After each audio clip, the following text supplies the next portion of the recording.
Alright, so welcome to the video. So I got my start in this crazy hobby watching Jim Skelton videos. I'm sure some of you guys can say the same thing, but I was basically drooling over his collection, and one of those knives was one kind of like this one right here. So the full name on this one is the Phantom Steelworks Dub Impact V2, and it was one of those knives that really got me deep in the hobby. Not the only one or even the main one, but it was one of them. But yeah, that was a while back. In the years since, a lot's changed. I've gone off the deep end in terms of collecting, and the maker of this one may or may not have gone MIA. I don't know enough to really tell you guys for sure, but that's just what I've heard. It's always weird reviewing something when that happens, but I'm gonna talk about it anyways. The knife itself, though, this one brings me back. It's an insane design. You won't find anything like this outside the world of customs, and it actually took me a while before I got my hands on one of my own. Because back when these things were hot, you just really couldn't find one anywhere, and they went for over 1,000, like 12 to 1,300, sometimes for a base build. It all depends on the build, but...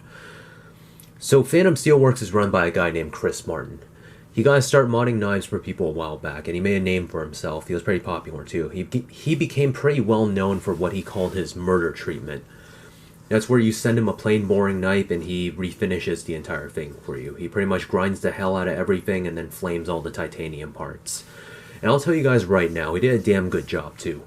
So when he started making his own knives, you can probably imagine all that work he did pimping knives, it all carried over. And I'll tell you guys right now, it really shows. The finish work on these are what you're really after. Chris is one of those makers who I can really say has his own style. It stands out in a crowd, and that's basically the appeal here. Murdering out a knife is basically... It's technically an upgrade, but I'll tell you guys right now. I can't think of too many people who would actually want a Phantom Steelworks without that texturing. I'm definitely a fan of his work. Not sure if you guys can tell yet, but I'm not really the kind of collector to go after boring stuff. I see like a plain flat ground Shiro blade or a Holt Spectre, and it just bores the hell out of me. It just needs to be interesting to actually catch my attention. I need something there. It's right here, it's different, and it's definitely not boring. Someone takes this out right here, you take one look at it, hate it or love it, you know it's a Phantom Steelworks. No one else finishes a knife like this. Just take a closer look right here. We'll close it up. So you see a blue on the handle right here? He did all this with a torch, and it's a perfectly consistent sky blue on the front and almost perfectly consistent on the back. But you put that next to his murdered out textured frame right here, and you get the light just right, and then you get this. Now this is what really draws me to this kind of thing. Just look at how all of this just shimmers and plays with the light. It gets lighter, it gets darker. I can't find an angle where I don't like the way this thing looks. Looks almost water-like at some angles too. You see all the grind lines on the frame right here, and that gives each individual valley right here its own kind of satin finish. So it looks rough to the eye, like it's a coarse satin or something, but in hand you feel it, you run your fingers across it, it's completely smooth. If you look on the edges of the frame right here, you'll see that he left a cool splash anodized look on all the edges. I completely know it might just be a byproduct of the flaming on the sides right here, but I'll tell you guys right now, that little bit of randomness right here really does set it off. I think it adds something to a knife, and keeping it like this, I think it was a good move. Inside of the frame right here, it's been blasted. It's not something I can show on video, and that's actually the point here. If you had done a shiny interior on this one right here, it would detract from the sides and draw attention away from basically this right here. So I kind of like how he did that. It's an extra step he didn't have to do, and it shows that he was thinking ahead. While I have this one closed right here, let's just get into a name. This one's called the Dub Impact because it's short for double impact. It's built to have 2 impact points when it's actually shut. Now I'm basically sure I'll never need to use it, but just from the look of it, I do like it. It probably would work just fine. I'm not going to test it. It's not worth ruining my frame over, but it's comfortable in hand when it's closed. You can kind of put your thumb over one of the sides if you really do want to hit something with it. But not for me, never going to use it, but I like a design that has a purpose. Moving on though, Blade on this one is in CPM 154. It's a good steel, and it's basically the default for most custom makers. I always say it's more of a maker's steel than a consumer steel. It's not exactly the absolute top of the line in performance or anything like that, or edge retention, but it's easily more than enough for most people, so I can't really complain too much about it. I do wish it was something else just to have a bit more variety, but that's about it. These come in a number of blade shapes. This one right here is this single bevel Japanese tanto grind. He has an American tanto as well. I stick with mostly the tantos on the dubs. Chris is a maker that's shown me time and time again, he doesn't really care about edge to handle ratio. You're basically getting this much edge right here for this much handle. If you were to overlap the edge with the handle, it would be this, so you'd have about this much space that isn't really used all that well. So with this much handle, it just seems kind of a bit weird. And a weird blade to handle ratio is a deal breaker for some people. For me, it depends. What it is right here, it makes sense with the design, and that matters a hell of a lot more to me than just some random ratio. Even then, I'm gotta be honest with you guys, the knife does look a bit awkward sometimes, like it's unbalanced or something. Some of his other blade shapes look even more off, so I don't really go with them. That's why I stick with the tantos, but understand, this is only an illusion. He's only giving you the illusion that he's wasting space. He really isn't. If I was to close this up right here, and you look over here, you can see that about this much space over here. It's about this much space is actually not being used. And that's all that's there between the tip of the blade and the end of the frame. I think he is using about as much of the frame as he should, and it all makes sense here. I can see the line of thought, like why he decided to design it this way. Because in the back right here, these are all basically just standoffs, so we can't really use this space anyways. And up front, the frame is pretty much artificially extended by those two impact points over here. If I were to draw a line straight down from here, you would see that where a frame basically ends, that's where the edge begins. And he does that so that the points here are actually not in the cutting path. And it's not like the space in front of the flipper is wasted either. There's no dead space on this thing at all. Everything's usable. And the part in front right here might as well be a finger choil. You can fit a finger here with room to spare, and I'm far enough away from that edge where I feel like I'm safe too. The choil actually isn't big enough by itself, but where it ends, there's a decently sized sharpening notch that begins right here. So, I said it before, but I'm not really a fan of sharpening choils. But with the way this thing's done right here, with your finger choked up, it covers that sharpening choil, so material can't easily bind up in there. And as far as sharpening choils go, I have to say it's actually pretty decent. It clears the plunge grind pretty well, and it keeps that edge nice and consistent all the way to the very end. Grind on this one is just a full flat grind, and you can tell it's ground more for strength than anything else, so it's still very thick by the time it gets down to here. It's pretty thick behind the edge. I don't always think of it as a demerit though. Different knives are built to do different things. I will say this one here is a professionally ground edge. Every part of this edge will slice receipt paper, even this tanto edge up here where it's even thicker. Remember how I said the frame looks a lot rougher than it actually is? You can say the same thing about the main bevel right here. It's done the same way. And I think it looks great. It's a very coarse, it looks like a very coarse satin, but when you feel it, very smooth. If you were to pass through like some kind of material that kind of bunches up against the blade, this would not slow you down one bit, even though it looks like it might. Moving on up here, the texturing on the blade, it's a bit of a mixed bag for me. I really do like what he did on that spine right there.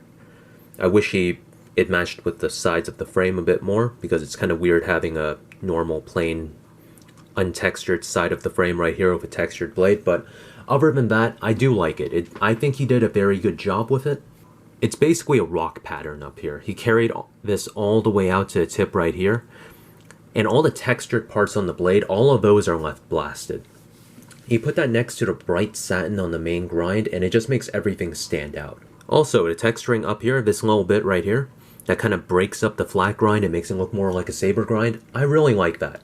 I like the look of it, no one else doesn't like that, and I think it really does add to the knife. It makes it a lot more interesting than just a full flat grind that goes all the way to the very end. And while we're on the topic, let's just take a step back right here. Just take a look at the knife as a whole. All the lines here flow. Handle to blade, blade to handle, it all just kind of matches. Even when you look at the texturing right here, it all looks like it goes together. It all looks like clean work, at least on the front. So no problems at all there.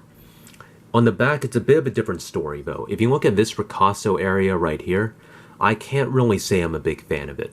It doesn't really look right compared to the rest. You kind of get that detent track right here. I know it needs to be left basically clean. It can't be textured, but over here, it just looks like a mistake. It looks like an oversight. The pattern on the texturing just kind of randomly switches to a more aggressive one right here, where it's kind of wide here. It's a bit more narrow here. And you put satin on the highs to kind of hide the two-tone, to kind of hide it and kind of make it a two-tone, but that didn't really turn out all that well. It just kind of makes this part by the pivot right here even more noticeable. It's not really something I really want to see. It's not something I want to see stand out, at least. And then when you move back to the frame, there's a slight bit of gold on the lock bar right here. I kind of pointed that out earlier, but it kind of breaks up the blue. And again, it's just not as clean as the front right here.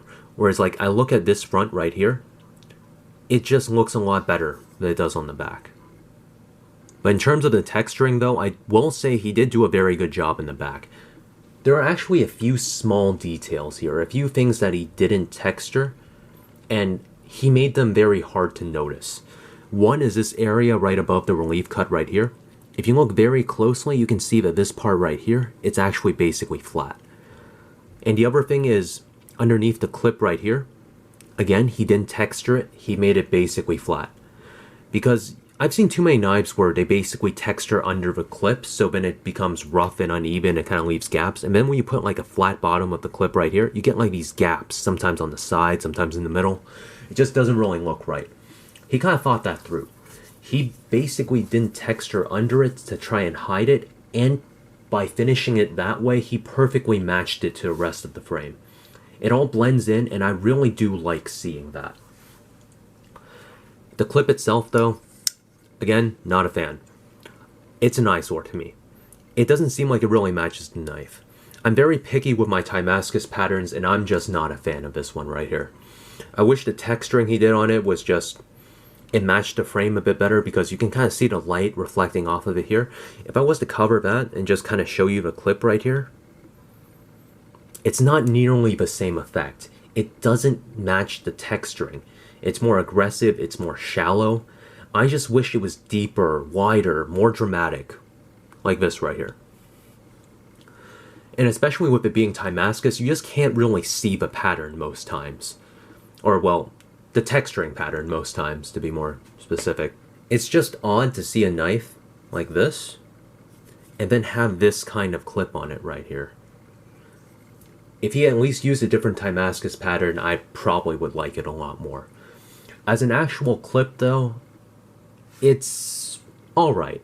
It's not great, it's not perfect, it's not a tight clip at all, it actually floats above the scale a bit. I don't know if you can really see it in the video, but you can definitely hear it. If I tap it, you'll hear it. I'm not exactly jumping around all day, so it does stay in pocket pretty well, and the fact that the knife carries well kind of helps too. It actually is a pretty thick knife. You can kind of tell from here. But with all this texturing right here, it kind of gives the entire thing a rounding effect. It kind of makes it makes a knife like this almost disappear in pocket. Not completely disappear, but almost. I also like how to, and when you carry it, I also like how the standoffs in the back right here block the tip of the knife in this direction. I've had knives that didn't do that. I've had the edge of my shirt get caught in there. I've had headphone cables get caught in there. You just don't want your knife cutting anything when it's closed. But anyways, the other thing is that clip, it's about over, it'll sit about over here. So it actually carries fairly deep. And with the wider part of the knife being underneath over here, it does stay in pocket pretty well. I've never had any problems with it, so I can't really complain about it. So from a function standpoint, at least carry-wise, this clip gets a pass for me. But when you have it in hand, that clip just kind of comes up again. Not as a hotspot, but more of an annoyance than anything else. I already went over kind of how it moves. You kind of feel that in hand too. To me, a folder just doesn't feel as solid in hand when I feel any part of it moving in my hand when I use it. And this one here is no exception. Other than that though, this one here is pretty decent. Ergonomics are pretty good. Everything here is rounded on the edges right here. There's no jimping or anything like that. There's a bit of texturing on the spine right here, but still mostly smooth. There's nothing obviously wrong with it. No hot spots or anything like that. The lock bar is perfectly even with the upper side right here, so you don't get any awkward voids or weird raised parts that kind of interfere. It really is just a smooth handle on a thick, basically contoured knife. Nothing to really lock you in other than that flipper right here, and even then it just kind of feels more like a suggestion than anything else. Because underneath all these angles and all that texturing, it really is just a somewhat neutral handle right here. It does have a few interesting things though, and that's kind of makes it stand out, I guess. One is that long flipper right here. It kind of gives you a nice guard to rest up against, like if you're making a cut this way, like pushing into something, it does kind of give you a wide area to kind of rest the index finger against. And then when you choke up, that flipper is really what you're pulling back on. It basically makes that front choil what it is. It feels slightly awkward to use when it's choked up, but I wouldn't say it's uncomfortable at all. And the other thing is probably these 2 points up here on the frame. If you're in a normal saber grip and you put your thumb up here, the area that your thumb is resting on is basically equal to the entire thickness of the knife. And that feels great when you use it. But other than that, that's basically it for the notable parts. It's a neutral frame, so nothing is really perfect, but everything's at least alright. Every grip is usable, and I would say even good. I prefer a handle that locks you in, so I guess it's just a bit boring for me overall. But it's well shaped. The back curve right here, it almost fits the natural curve of my hand perfectly. And down here, there's a very shallow finger choil right here.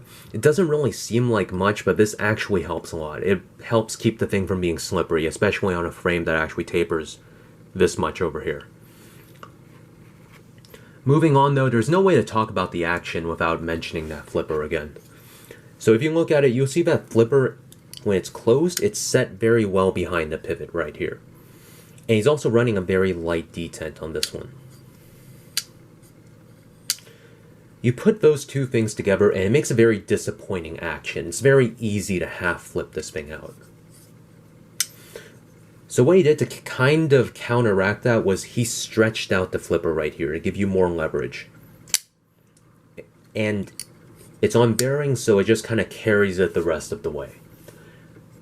This approach works, but I wouldn't say it's ideal. It's a comfortable flipper. And this one will consistently open without wrist as long as you put a bit into it. Either you preload it slightly, or you just pull back on it a bit harder. The thing is, at the end of the day, it's not a great action. I can use it, it gets the job done, but it's just not something I enjoy. I would have liked to see a harder detent on this one because I still do misfire it sometimes. He did change that on his later builds, so it might not be a problem for you, but there's no way to tell until you actually get it in hand. So I'm just putting that info out there. It's on bearing, so the action's at least smooth. So that does help out. If you disengage the lock, get past the detent ball, which contacts about right here, and shake it a few times, it will close. It's not as free as I would like it to be, and we're gonna be talking about that one right now. This right here is the part that kills me. I've been fairly positive so far, but we're not going to be ending this one on a good note, and it might not be for a reason you were thinking at the beginning. So every Phantom Steelworks knife I've had has been built in a way that I just don't understand, and the problem's right here. This is the open and closed stop pin on this knife. I don't think I can show you on this one, but take a look at this one right here. Different Phantom Steelworks. You kind of see how that stop pin, it's flush on this side right here, but there's a small gap on this side. It looks loose, right? That's done on purpose. I'll just give you a second right there to kind of take in how stupid that is. The tolerances here are basically non-existent. This stop pin is loose by design. It's done this way because the pivot setup right here is actually wider than the standoff he's using as the stop pin right here. I suspect it might be the same for the 3 standoffs in the back right here. They're just too far away from the pivot to make it really noticeable. But this one on the other hand, how this standoff is set changes everything. Your lockup, your blade play, your action, your smoothness, all of that depends on this right here. I guess I'll call it a floating stop pin or something. Kind of like a floating backspacer, only less structurally sound. I'm going to break it down for you right now. Adjusting this pivot right here only gets you so far. The pivot does normal pivot things. It kind of lets you deal with the side-to-side play and adjust the tightness of the action, just normal stuff. This stop pin right here, it affects all that and more. There are 2 screws here, one on each side, and they both go into a threaded stop pin right here. If you were to fully tighten both sides, just pretend my hand is like the edge of the frame right here. It will pinch the top of the frame together. Because the pivot's at a certain tightness right here, but then the stop pin can get tighter. So it would move the frame like this. So if you were to tighten it all the way, you'd get rid of all the blade play on your knife, but you'd also get rid of your action. And you will feel like you're breaking the knife if you leave it like that. If you were to keep it too loose, you would have a ton of up and down play and you have lock rock like crazy. So, and if you keep it too loose, just keep in mind that this is your stop pin we're talking about. I don't know if I trust it to keep taking repeated hits when it's that loose. So what ends up happening is you need to go and find that happy medium where it just kind of fits and the entire thing works. Because that stop pin does not fit this knife. I can't stress that enough. So you need to find the right tightness where it just kind of, you have a decently smooth and free action, but no blade play. So what you need to do is,